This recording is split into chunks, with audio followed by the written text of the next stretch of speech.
Hello and welcome to FPSKivotos. I'm your host Bridge, and let's get started.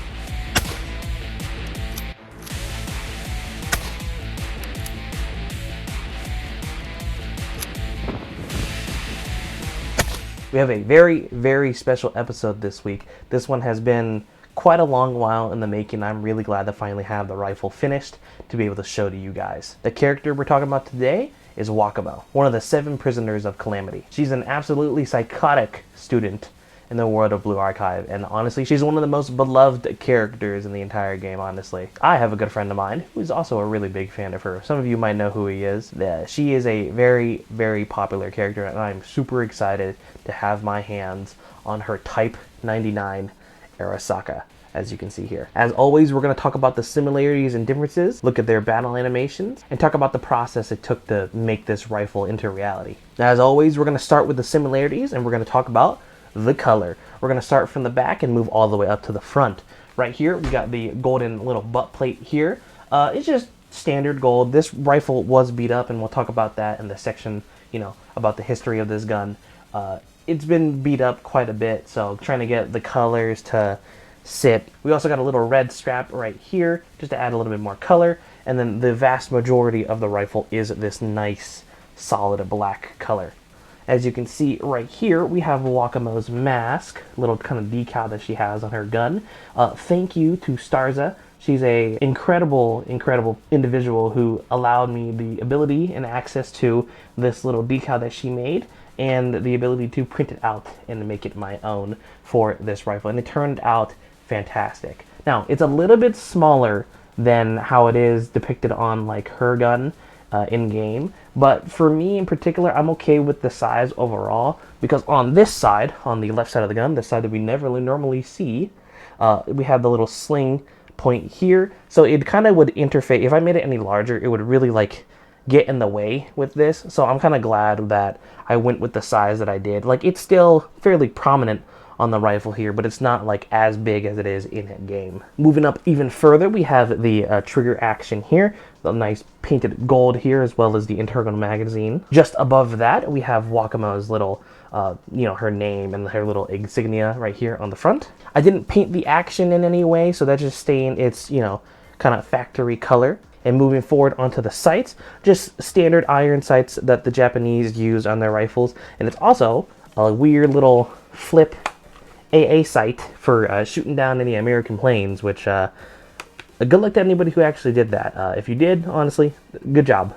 Moving forward, we have this little golden piece right here. I originally thought that this was black, and I had it as black, but looking more into the details of her rifle, it did end up for this being gold in a lot of the official art, so I decided to go back and make that gold. And right up here in front of it is the little coupler.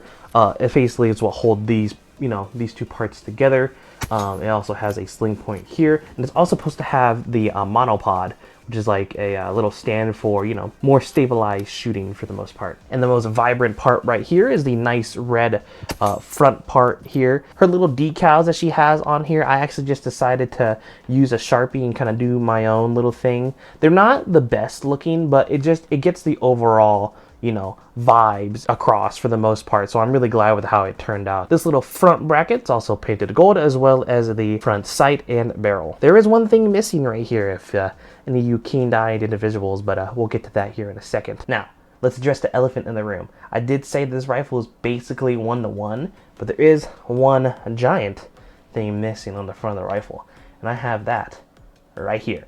This is Wakamo's bayonet, or little tiny sword, well, not really tiny, sword looking thing. This turned out incredible, and no, it's not real, it's not sharp in any way, shape, or form, it's 3D printed entirely, but this is her bayonet attachment, essentially, that goes on the front of her rifle. This is one of the coolest things I've ever had printed. It's a little flimsy. The person that actually got it printed, if you can see, like right here, it is cracked, or it did come apart at some point and they glued it together. I'm not too worried about it. It came to me as completely black, so just this paint job, I did this in one day. It looks fantastic.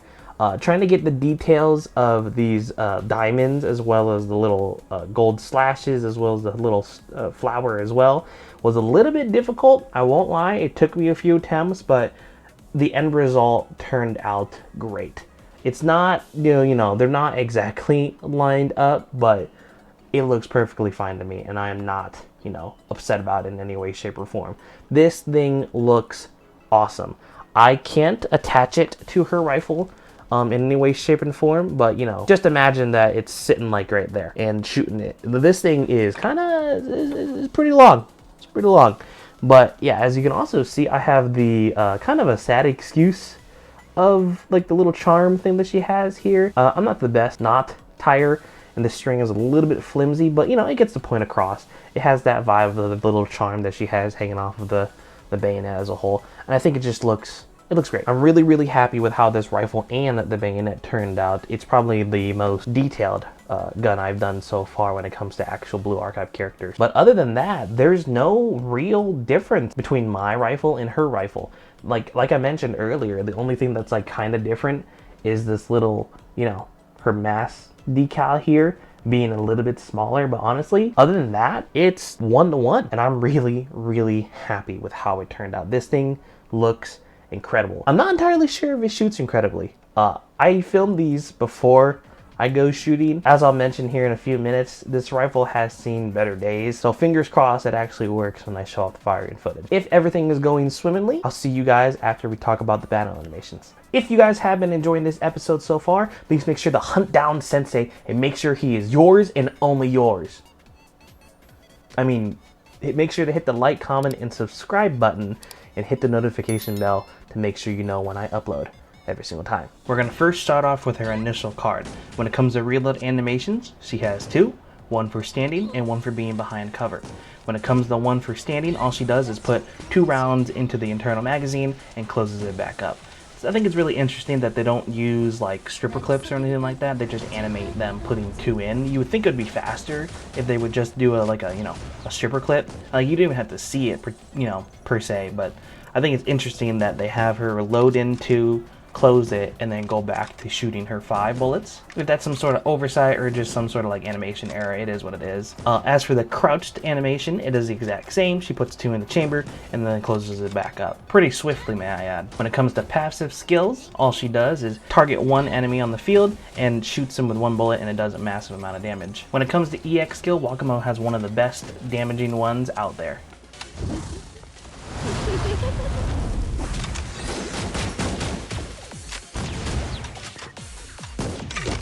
She rapid fires 5 shots out of her gun and then does a 360 spin and shoots 1 more at the target, of her choosing. And then slowly petals start ticking down on that target, and 1 final explosion that deals a massive amount of damage. It's a great boss killer, and it's pretty interesting that she's shooting 6 rounds. Like, it's possible Type 99 Arisakas hold a 5 in the internal magazine, but you can do 1 in the chamber, so I imagine you can probably rack the bolt, put 1 into the chamber already, and then load up 5 into the internal mag, and as you're moving it back forward, you push down on the internal mag to close it up. I think that probably works. There's probably enough space for that, but I guess it's interesting. You have that 1 extra shot, so you don't have to worry about doing a full reload, but most of the time you kind of just fill it up with the 5 or however many it's supposed to have in there, and you're kind of done. But, having 1 in the chamber like that is pretty interesting. Wakamo does also have an alternate card, which is her swimsuit card, and this one is pretty interesting. So, for the reload animation on this one, she also has a standing and a crouching one. When it comes to the standing one, she literally just defies all physics, throws that bitch up in the air, it spins around, and she yanks it, and it somehow reloads, which I think is really cool. Really interesting, but that's not how it's supposed to work at the end of the day. But I think it's it's for the flair and everything like that. So this whole entire swimsuit outfit is all for the flair of it being just cool and hot at the end of the day. Her crouched animation is a little bit more standard, where she thumbs in 4 rounds into her internal mag and then closes it up, which is it's not 5, but it's closer than 2. So we'll take that. And when it comes to her shooting animation, she just uses this thing like it's a semi-auto rifle. She one-hands it full arm's length with a full-length rifle, and it's shooting it like a pistol, like a semi-auto pistol, may I add, and just going ham. It's impressive, I won't lie. It's definitely not practical in any way, shape, or form because she doesn't rack it. So she basically just turned her bolt action rifle into a semi-auto rifle. So, you know, there's that. Those technically do exist, but that's not the most, you know, practical thing in the world. I think it's really cool, I won't lie, but it's just funny to see it happen. And last but not least, her EX skill.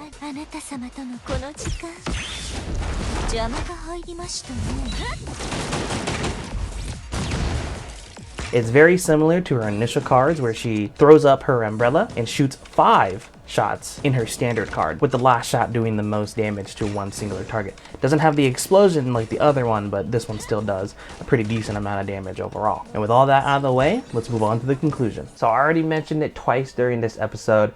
Let's talk about the history of this rifle. I'm not entirely sure when this one was particularly made. I'm pretty sure, if I remember correctly, when I first looked it up, this is kind of a late war rifle, and actually I think it actually did see some sort of service. When it comes to rifles that are imported and or brought back by a veteran of some sort, they have this little insignia. I can't really pronounce the name of what this actually is. It's like a flower insignia, essentially. They get shaved off the metal. These being intact are very rare, and they are also very expensive rifles. I actually got this rifle in particular for $250. Now, that is a pretty good deal on getting one of these. Unfortunately, at the time, I didn't even know if it worked or not, and honestly, right now, I still don't technically know if it works or not. If you're seeing this episode, it probably does.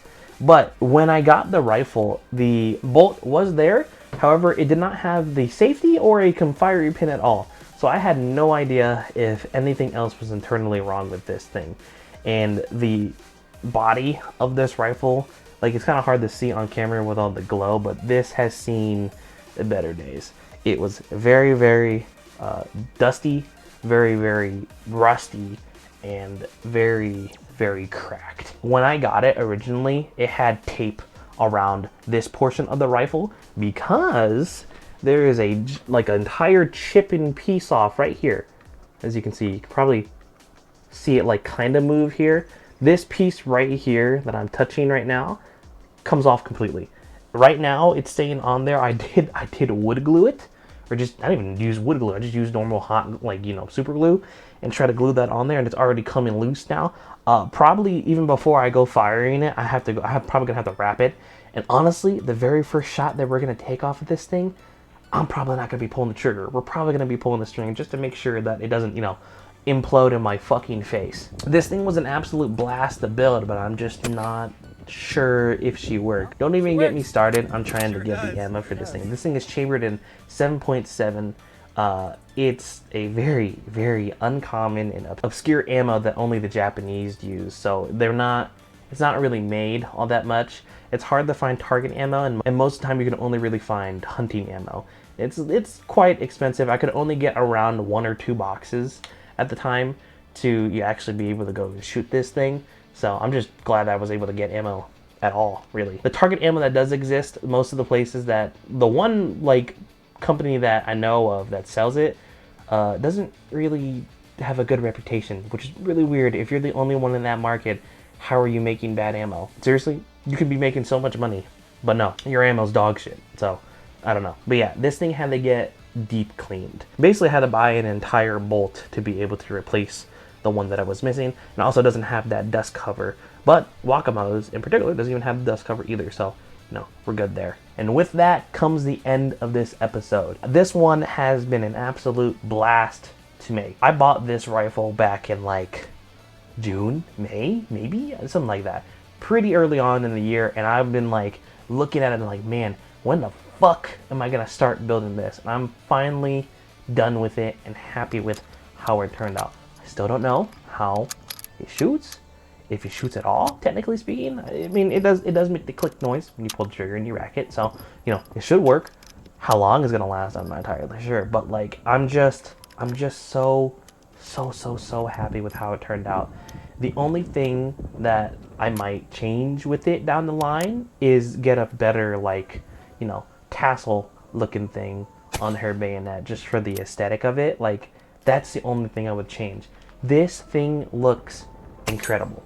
I did a fantastic job on this rifle. Even though I painted a old World War II relic, it looks, honestly, this looks much better than the Mosin. I'm just gonna say it up right now. This looks far better than the Mosin ever did, and ever has, because I still have it obviously. Has probably been the most fun I've had with one of the projects, at least when it comes to building overall. Michiru shotgun was also a blast to make, especially since that was like one of the first ones I ever worked on. But this one just turned out incredible, and I'm really, really proud of myself with how it turned out. And I really hope, you know, you guys enjoyed it as much as I did when it comes to making it. Honestly, the expenses that went into this rifle, yeah, like I had to, you know, get a new bolt and everything like that. It didn't cost me that much. I think I'm around the $600 mark-ish for the overall pricing for this, which is, could have been a lot worse if I was trying to fight an auction to be able to get this rifle for hell, maybe $400, maybe even $600 outright, and then doing all the extra details. Like, it turned out great, and I'm really happy with how, you know, with the end result. As of the recording of this episode, I'm currently at 721 subscribers. You guys are killing it. You guys are the absolute best. I hope that, you know, the next couple uploads are sufficient, I guess that's the word I'm looking for. You know, I'm just really glad you guys are enjoying the content. I'm really glad you're also enjoying the VTuber content as well. They don't rack in the most views in the world, but I don't really care that much. Like, there's something that I enjoy doing as much as I enjoy doing the Blue Archive guns.